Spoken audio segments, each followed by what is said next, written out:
वक्त को कैसे बदलना है कोई ईरान से सीखे। कुछ ही महीनों के अंदर ईरान ने ऐसा वक्त बदला कि जो धमकियां अब तक डोनाल्ड ट्रंप ईरान को देता था वही धमकियां अब ईरान ने डोनाल्ड ट्रंप को देना शुरू कर दी हैं। पिछली वीडियो में आपको बता चुका हूं कि 60 दिन का जो समझौता हुआ था अमेरिका और ईरान के बीच, स्विट्जरलैंड के अंदर सिग्नेचर हुए थे, वो समझौता कल ख़त्म हो चुका है। समझौता ख़त्म होने के बाद ईरान पूरी तरह से आज़ाद हुआ और स्टेट ऑफ हॉर्मुज़ में ईरान ने अपने हमले तेज़ कर दिए। यूएई के एक जहाज को जब्त भी कर लिया है। इस पर बाद में बात करेंगे, लेकिन पहले ईरान की धमकी आपको बता देते हैं। आप लोग अक्सर देखते होंगे कि डोनाल्ड ट्रंप ईरान को धमकाते हुए कहता था कि आपके पास इतने दिन की डेडलाइन है, इतने दिनों में आप हमारा कहना मान लो, हमारी शर्तें मान लो, वरना आपके ऊपर हम खतरनाक हमले करेंगे। लेकिन ईरान डोनाल्ड ट्रंप की धमकियों से कभी डरा नहीं, बल्कि ईरान ने पलटकर डोनाल्ड ट्रंप को जवाब दिया। लेकिन अब उसी अंदाज में ईरान ने डोनाल्ड ट्रंप को धमकाना शुरू कर दिया है। 60 दिन का समझौता कल खत्म हुआ। उसके बाद ईरान की तरफ से ऐलान किया गया कि हम इस समझौते को कुछ हफ्तों के लिए और बढ़ा रहे हैं। हम अमेरिका को एक चांस और देते हैं। कुछ दिन की डेडलाइन ईरान ने अमेरिका को और दे दी है कि समझौते में जो नियम शर्तें हैं उसको अमेरिका अभी भी लागू कर दे। अभी वक्त है अमेरिका के पास, वरना आने वाले दिनों में मिडिल ईस्ट के अंदर अमेरिका की हालत और ज्यादा खराब हो जाएगी। समझौते में स्टेट ऑफ हॉर्मुज़ को लेकर जो नियम कानून रखे गए थे उनको अमेरिका लागू करे, तुरंत अपनी सेना को यहां से वापस ले, वरना कुछ हफ्तों के बाद अमेरिका की नौसेना के जो युद्धपोत यहां पर मौजूद हैं, हमारी मिसाइलें उनको निशाना बनाना शुरू कर देंगे।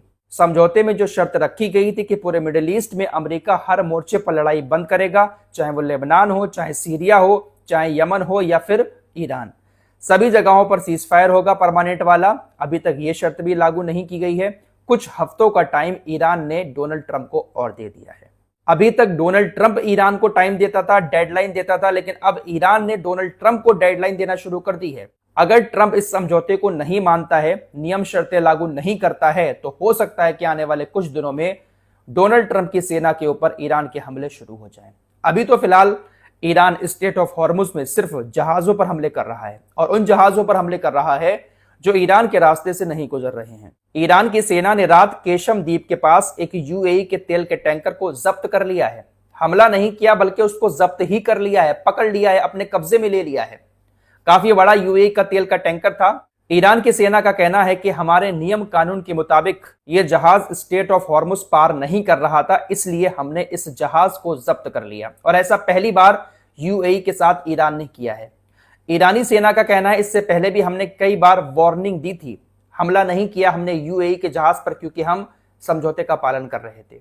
लेकिन कल जैसे ही समझौता खत्म हुआ, फौरन ईरान ने यूएई के जहाज को जब्त कर लिया। ईरान ने न सिर्फ यूएई के जहाज को जब्त किया है, बल्कि जहाज को जब्त करके पूरी दुनिया को मैसेज दिया है कि अगर ईरान के नियम और कानून के मुताबिक अपने जहाजों को स्टेट ऑफ हॉर्मुज़ से नहीं गुजारोगे तो इसी तरह से आपके जहाजों को हम अपने कब्जे में ले लेंगे।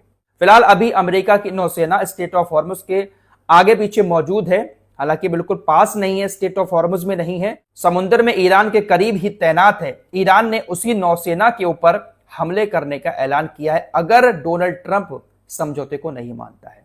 अब एक और बड़ी खबर, डोनाल्ड ट्रंप की दाल ईरान में तो नहीं गल रही है, तो अब डोनाल्ड ट्रंप ने ओमान को धमकी देना शुरू कर दिया है। दरअसल एक खबर आ रही है कि ओमान ने ईरान के साथ एक समझौता किया है। दोस्तों, ये जो स्टेट ऑफ हॉर्मुज़ है, इसका एक कोना ओमान के अंदर है और दूसरा कोना ईरान के पास है। ओमान और ईरान स्टेट ऑफ हॉर्मुज़ के यही दोनों मालिक हैं। उत्तरी कोना ओमान के पास है, दक्षिणी कोना ईरान के पास है। ओमान और ईरान के बीच स्टेट ऑफ हॉर्मुज़ को लेकर एक नई डील हुई है। दोनों देश मिलकर जहाजों के लिए रास्ता बनाएंगे, उसी रास्ते से सारे जहाज गुजरेंगे। हालांकि अभी तक यह कंफर्म नहीं हुआ है कि दोनों देश जहाजों से टोल टैक्स भी वसूलेंगे या फ्री में जहाजों को स्टेट ऑफ हॉर्मुज़ से गुजरने देंगे। लेकिन यह कंफर्म खबर है कि ओमान और ईरान समझौता कर चुके हैं और दोनों के मुताबिक ही स्टेट ऑफ हॉर्मुज़ से जहाज गुजरेंगे। अभी तक ओमान अमेरिका के साथ मिलकर रास्ता बना रहा था, लेकिन अब ओमान ने ईरान के साथ मिलकर रास्ते बनाने शुरू कर दिए हैं। दोनों के बीच डील हो चुकी है। जब यह खबर बाहर आई तो उसके बाद डोनाल्ड ट्रंप पूरी तरह से बिलबिला उठा। डोनाल्ड ट्रंप ने ओमान को धमकी दे डाली। ट्रंप ने ओमान को धमकी देते हुए कहा कि अगर ओमान ईरान से अपनी डील कैंसिल नहीं करता है, ईरान से अपने रिश्ते खत्म नहीं करता है, तो हम ओमान के ऊपर खतरनाक बमबारी करेंगे। ट्रंप ने कहा कि देखिए, ओमान से हमारी कोई पर्सनल दुश्मनी नहीं है, ओमान हमारा दुश्मन नहीं है, बल्कि मिडिल ईस्ट में सुलह कराने की कोशिश करता है ओमान।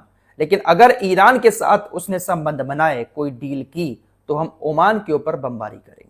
यह शख्स सिर्फ छोटे देशों को ही दबा सकता है, लेकिन ईरान के सामने इसकी एक भी धमकी काम नहीं करती है। फिलहाल इसकी हालत अब बद से बदतर हो चुकी है।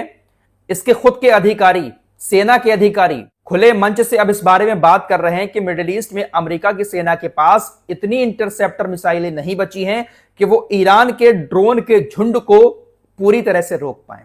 ईरान इन लोगों को हराने के लिए बहुत दिमाग से काम ले रहा है। दोस्तों, ईरान के पास जो सस्ते से ड्रोन हैं, जो कुछ ही लाख के होते हैं, ईरान उन ड्रोन्स का एक झुंड अमेरिका के बेस पर भेजता है, या अरबी देशों की तरफ भेजता है, या फिर इजराइल की तरफ भेजता है।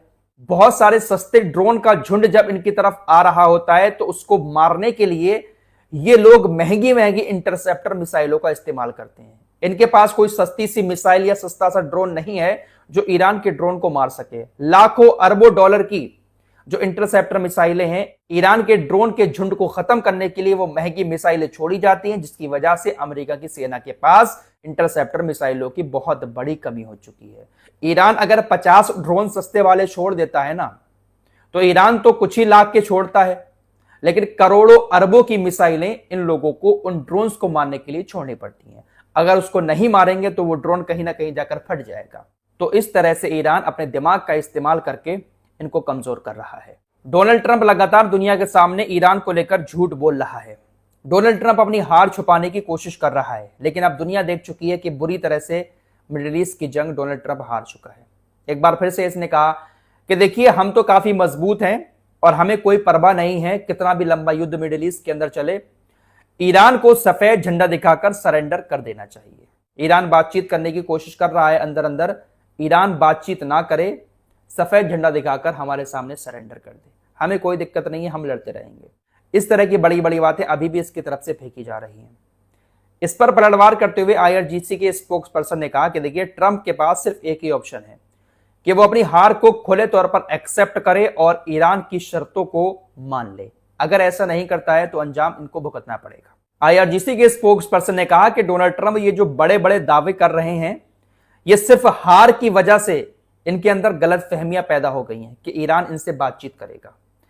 हमने अब तक जो जानकारी इकट्ठा की है, हमें जो जानकारी मिली है, उसके मुताबिक ईरान अमेरिका के साथ किसी तरह की कोई भी अंदरूनी बातचीत नहीं कर रहा है।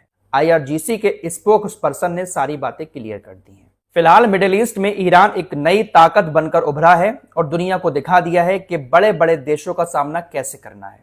एक तरफ मक्का समझौता हुआ है, उसका गुणगान रजब तैयब एर्दोगान लगातार कर रहे हैं। एक बार फिर से इन्होंने कल डोनाल्ड ट्रंप से फोन पर बात की और कहा कि देखिए, हमने मक्का समझौता किया है और इलाके में शांति कायम करने की एक नई कोशिश की है और इससे बहुत फर्क पड़ेगा, घंटा फर्क पड़ेगा। चाहे मक्का समझौता हो, चाहे कोई और समझौता हो, 50-55 मुस्लिम देश एक साथ मिलकर आ जाएं, लेकिन कोई कुछ नहीं कर सकता। ओआईसी नाम का संगठन भी मौजूद है मिडिल ईस्ट के अंदर, लेकिन ओआईसी किस तरह के फैसले लेता है आप सभी देख रहे हैं। अरे हंसी तो मुझे इस समझौते पर आ रही है कि हूतीज लगातार सऊदी अरब के ठिकानों को निशाना बना रहे हैं, लेकिन अभी तक पाकिस्तान और तुर्की की सेना ने एक भी हमला नहीं किया है। अरे दिखावे के लिए ही, सऊदी अरब का दिल रखने के लिए ही कहीं पर भी छुटपुट कुछ कर देते, लेकिन अभी तक पाकिस्तान और तुर्की ने कुछ नहीं किया है। कुछ नहीं होगा इनसे, ये सिर्फ और सिर्फ कागजी शेर हैं। बयानबाजी कितनी बड़ी बड़ी करवा लो रजब तैयब एर्दोगान से कि नेतन्याहू हिटलर है, नेतन्याहू खूनी है, ये है वो है, बयान बड़े बड़े आते हैं इसकी तरफ से, लेकिन ये बंदा सिर्फ कागजी शेर है। इस रिपोर्ट में इतना ही। कुछ और खबरों के साथ फिर हाजिर होंगे। अपना ख्याल रखिएगा। अल्लाह।